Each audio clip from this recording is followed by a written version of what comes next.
welcome to this tutorial. Here I'm just gonna continue from where I left off in the previous one. If you have not seen the previous tutorial, I strongly urge you to do so, as the two are closely interrelated, so to say.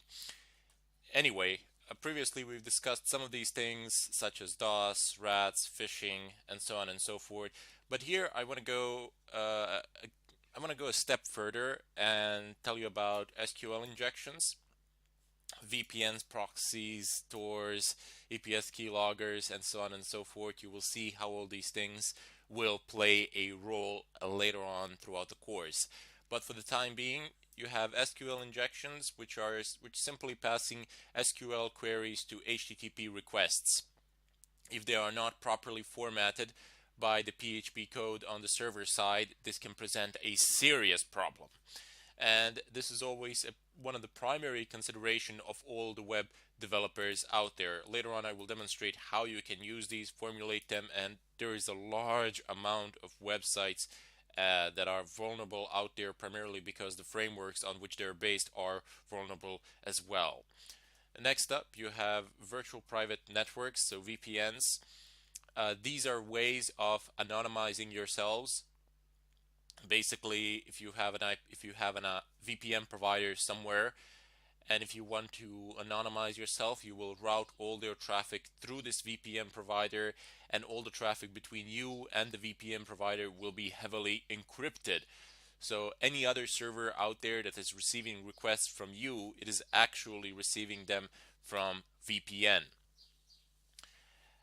There is no real way of detecting you or finding your physical location unless the VPN provider actually gives it up, which doesn't really happen if you pick a right one.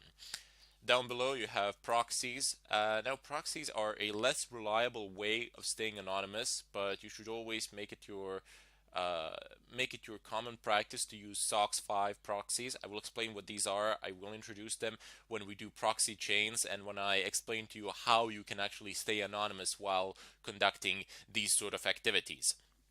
You will realize that you can route your connection through several proxies, but very soon you will see as well that that doesn't always work. I mean, in the movies or something like that, you see people going through 10, 20 different proxies. In reality, that would be very, very difficult to implement, primarily because of internet speeds, because of the available bandwidth.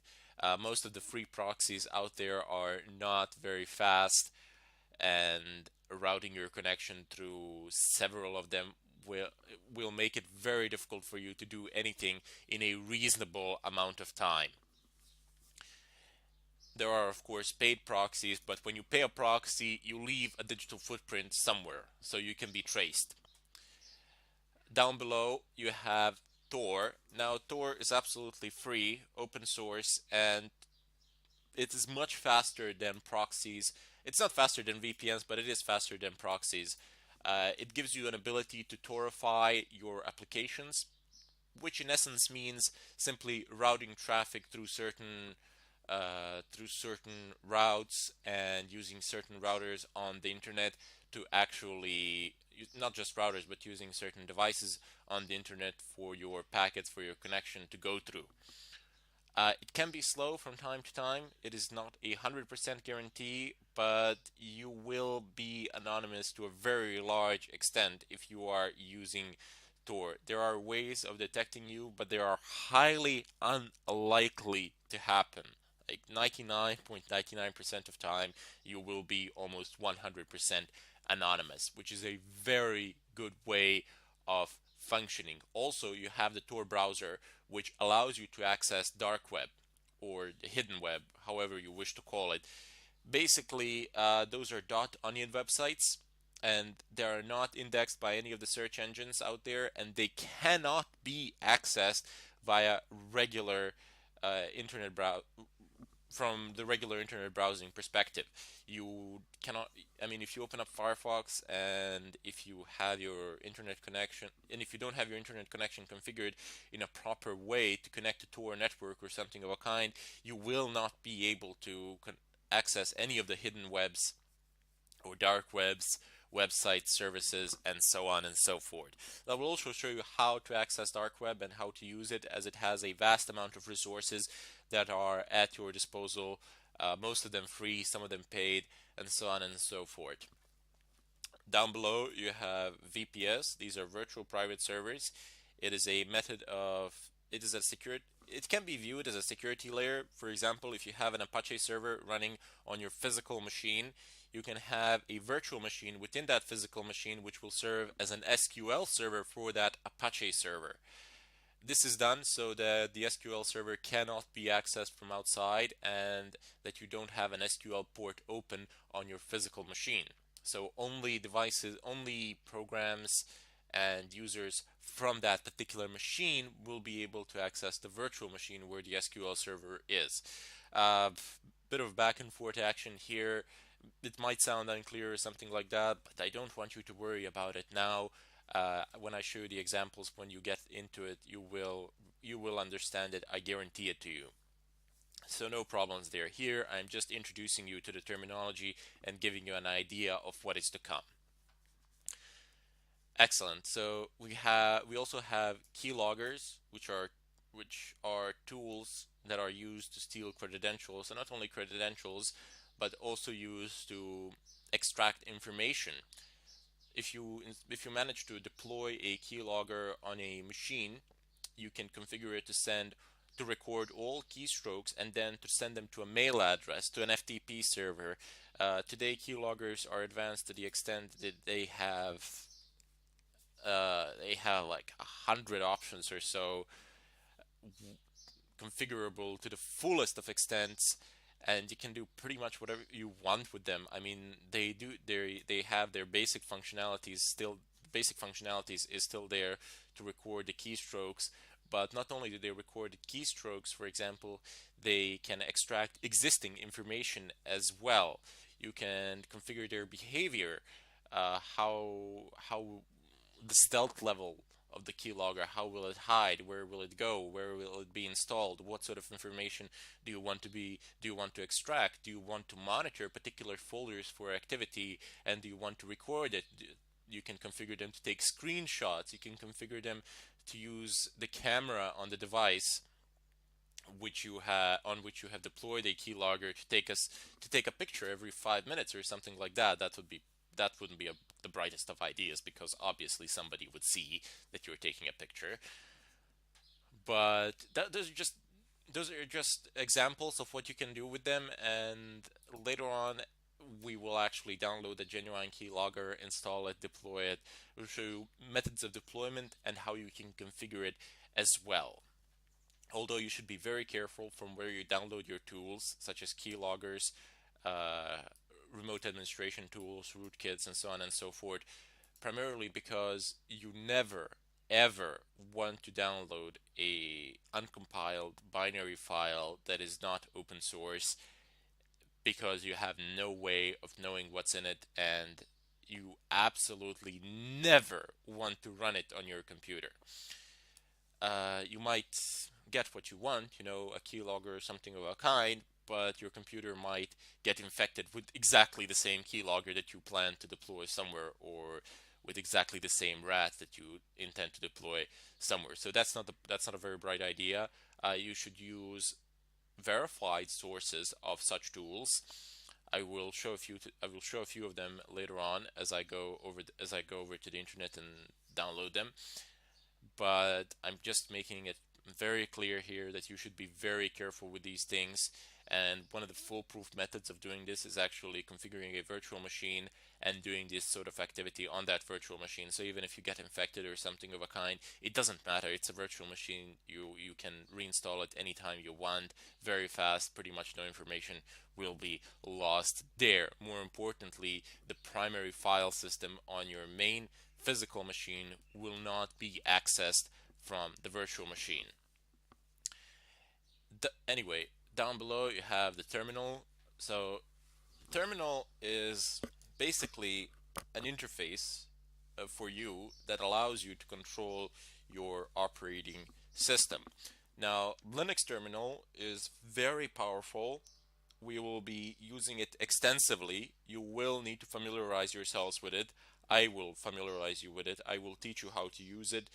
Uh, to some people, it might seem a bit difficult or a bit tricky at first sight. You know, there are a lot of commands to type in, how to memorize them all, what to use where, and so on and so forth.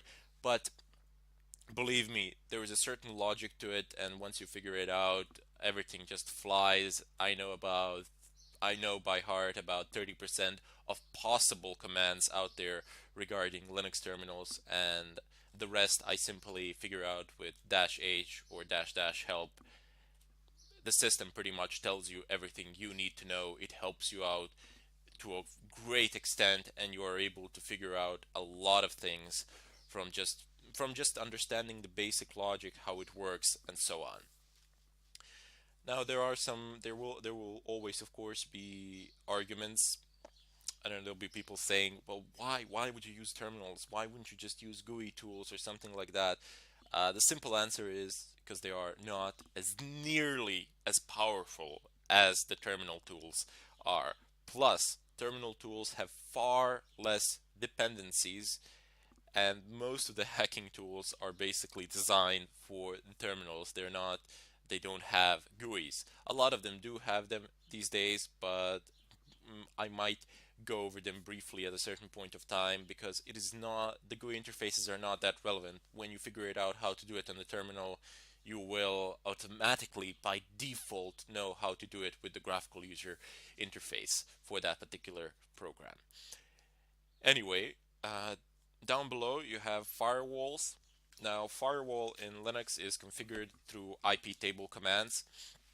You keep on passing arguments and configuring these firewalls, and this is one of the main reasons why you should not be using any distribution of Windows for this particular tutorial, to follow this tutorial. You will need to install as I said previously, you will need to install either a Linux virtual machine or create a dual boot or something of a kind. I will of course show how to do this and demonstrate it in great detail. But one of the main reasons, the firewalls are one of the main reasons why we can't use Windows for these sort of purposes.